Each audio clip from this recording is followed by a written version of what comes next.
कृष्ण जी भी पांचों वक्त की नमाज पढ़ा करते थे।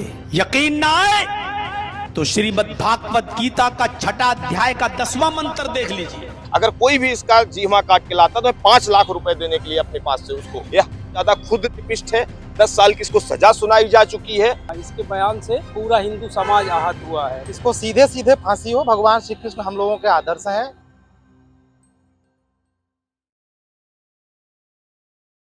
अपने आप को इस्लाम का उपदेशक कहने वाले जर्जिस अंसारी एक बार अपने बयानों के चलते दोबारा सुर्खियों में है। इस बार उन्होंने भगवान श्री कृष्ण के ऊपर टिप्पणी की है। जर्जिस अंसारी ने श्रीमद् भगवत गीता का उल्लेख करते हुए बताया है कि भगवान श्री कृष्ण 5 वक्त के नमाजी थे। इसको लेकर पूरे देश में प्रदर्शन हो रहे हैं। लखनऊ के हजरतगंज थाने में उनके खिलाफ मुकदमा दर्ज हो गया है। हिंदू संगठनों में आक्रोश देखा जा रहा है। हम प्रयागराज की धरती पर हैं। यहाँ के लोगों से समझेंगे कि आखिर ये जो इस तरीके का बयान है वो कहाँ तक सही है और क्या अब लोगों की राय है इस पूरे मुद्दे को लेकर कि जर्जिस अंसारी ने जो इस्लाम धर्म को लेकर भगवान श्री कृष्ण से जोड़ा है, भगवत गीता को लेकर जो इन्होंने श्लोक पढ़े हैं वो कहाँ तक सही है, हम ये लोगों से समझने की कोशिश करेंगे। भाई साहब, जर्जिस अंसारी जो अपने आप को एक इस्लाम का उपदेशक कहते हैं, उन्होंने भगवान श्री कृष्ण को 5 वक्त का नमाजी बताया। उन्होंने भगवत गीता का उल्लेख किया है। क्या कहना है आपका इस बारे में? ये किसी भी धर्म के बारे में, किसी भी जात के बारे में, किसी भी वर्ग के बारे में बोलकर केवल अपने आप को मीडिया के सुर्खियों में बने रहना इस बेहुदा व्यक्ति का एक सिर्फ टारगेट है। वो अपने आप को मीडिया में बना रहना चाह रहा है। यह ज्यादा खुद पिष्ट है। 10 साल की इसको सजा सुनाई जा चुकी है और अब यूपी से भाग के जाके झारखंड में निवास कर रहा है। इस जादे ने जो भी उस गीता के उपदेश का, गीता के श्लोक का जो भी अर्थ का अनर्थ किया है, जबकि उसका अर्थ है कि किसी भी साधु महात्मा को योग में रहना, एकांत में रहना, ध्यान में रहना, उसका अर्थ कतई नहीं है कि नमाज 5 वक्त का पढ़ना। इस बेहुदा व्यक्ति ने जो भी हिंदू धर्म के खिलाफ, मुस्लिम धर्म के खिलाफ कोई क्यों नहीं बोल दे रहा है? इन जादों की इतनी वर्चस्व हो गई है, इतनी ताकत हो गई है कि हमारे मर्यादा पुरुषोत्तम भगवान श्री कृष्ण के बारे में बोल देंगे। मैं तो ये घोषणा करता हूं, कोई इस हरामी व्यक्ति की अगर जीवा काट कर लाता है मैं उसको 5 लाख रुपए देने के लिए तैयार हूं। जो हमारे मर्यादा पुरुषोत्तम भगवान श्री कृष्ण के बारे में इसने अपशब्द यूज किया है, अगर कोई भी इसका जीवा काट के लाता तो मैं 5 लाख रुपए देने के लिए अपने पास से उसको लूं। और इस व्यक्ति के बारे में कड़ी से कड़ी कार्रवाई होनी चाहिए। सरकार इसको संज्ञान में ले। जहां भी इसके ऊपर FIR हुए हैं, मुकदमा हुए हैं, उस पर कठिन और ऐसा कठोरतम कार्य हो, दोबारा ऐसा कोई साहस न करे। देखिए, जर्जिस अंसारी उत्तर प्रदेश के इटावा के रहने वाले हैं। इस वक्त वो अपने परिवार के साथ झारखंड में है, जहां पर भारतीय जनता पार्टी की सरकार नहीं। क्या लगता है, जनता जनार्दन है आप, क्या लगता है जिस तरीके से योगी जी की सरकार उत्तर प्रदेश में है, अगर ये बयान उत्तर प्रदेश में रहते हुए जर्जिस अंसारी का आया होता तो क्या हश्र होता उसका? नहीं, ये तो मैं मानता हूं कि अगर ऐसा बयान ये प्रदेश सरकार में दिया होता उत्तर प्रदेश में, तो जाहिर सी बात है कि अब तक इनकी गिरफ्तारी हुई होती और इनके ऊपर कठोर कार्रवाई होती। लेकिन मैं यह आग्रह करूंगा, वहां भी भाजपा की ही सरकार है, शिबू सोरेन की सरकार है, तो वहां भी इनको कठोर कार्रवाई हो, इनको गिरफ्तारी हो और इनके ऊपर ऐसा किया जाए कि इस तरह किसी भी देवी देवता के खिलाफ, किसी भी धर्म के खिलाफ कोई न बोल पाए।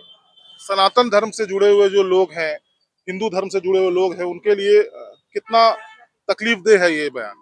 ये पूरी तरीके से एक तरह से मान लीजिए कि पूरे मानवता को झकझोरने वाला, हिंदू समाज को झकझोरने वाला बयान है। इस तरह से अगर ये बयान दे रहा है तो ये सरासर गलत है।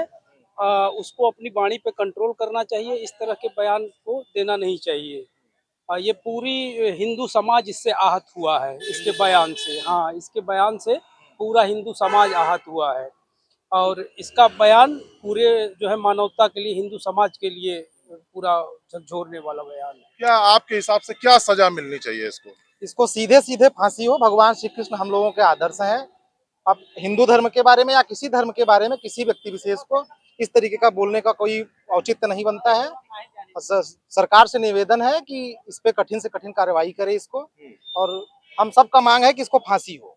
बुलडोजर बाबा का बुलडोजर चलना चाहिए। उसको झारखंड से खींच के सबसे पहले यूपी में लाया जाए। बाकी यहाँ की जनता उसका हिसाब पहले खुद करेगी।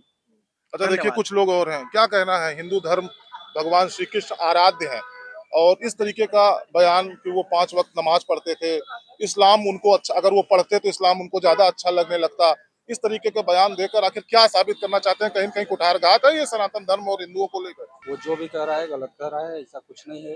भगवान कृष्ण के बारे में अगर वो ऐसा कह रहा है तो उसे सजा मिलनी चाहिए। मिलनी चाहिए, बुलडोजर चलना चाहिए। बिल्कुल बुलडोजर चलना चाहिए। ठीक है, देखिए बुलडोजर चलना चाहिए, लोगों का कहना है कि इस तरीके का जो बयान है वो कहीं न कहीं भगवान श्री कृष्ण की जय। भगवान श्री कृष्ण की भगवान कृष्ण हमारे आदर्श हैं। इस तरीके का कोई भी काम यहाँ बर्दाश्त नहीं किया जाएगा। क्या कहना है आपका इस बारे में? भाई साहब जो कह रहे हैं एकदम सही कह रहे हैं कि जिस भी मुल्ले ने ये बोला है उसे पहली बात तो बुलडोजर चलना ही चलना चाहिए। उसके ऊपर उसके आधा जो सपोर्टर हैं उनके ऊपर भी बुलडोजर चलना चाहिए, क्योंकि कोई भी व्यक्ति अगर बोलता है तो बिना सपोर्ट के नहीं बोलता, इसलिए उसके ऊपर भी बुलडोजर चलना चाहिए। उसके सपोर्टिव जो है उसके ऊपर भी चलना चाहिए। भाई साहब क्या कहेंगे? श्री कृष्ण 5 वक्त के नमाजी थे, ऐसा जर्जिस अंसारी कह रहे हैं। नहीं, ये गलत है जो होने का, श्री कृष्ण जी जो होने का जो ऐसा कहा है उन्होंने वो गलत है। उनके ऊपर में कार्रवाई होनी चाहिए। तो कहीं न कहीं ये हिंदू समाज इससे पीड़ित है, वो हाँ, तकलीफ पीड़ित है, इससे हिंदू समाज पीड़ित है और हमें बहुत कष्ट हुआ जो होने का। जो इस तरह की भाषा भी अगर फैला रहे हैं जो है तो गलत है। तो देखिए ये जनता जनार्दन है, जिस तरीके से एक बयान जर्जिस अंसारी का इस वक्त सुर्खियों में है, उसको लेकर जो हिंदू वर्ग है, सनातन से जुड़े हुए लोग हैं, वो काफी आहत हैं। पूरे देश में तमाम जगह जो प्रदर्शन है उसका दौर चल रहा है और निश्चित तौर पर ये मांग की जा रही है कि जर्जिस अंसारी इस बयान को वापस ले और उनको खिलाफ कठोर से कठोर जो सजा है वो उनको मिलनी चाहिए। वीडियो जर्नलिस्ट अजीत चौहान के साथ विवेक पांडे, ओ न्यूज हिंदी, प्रयागराज।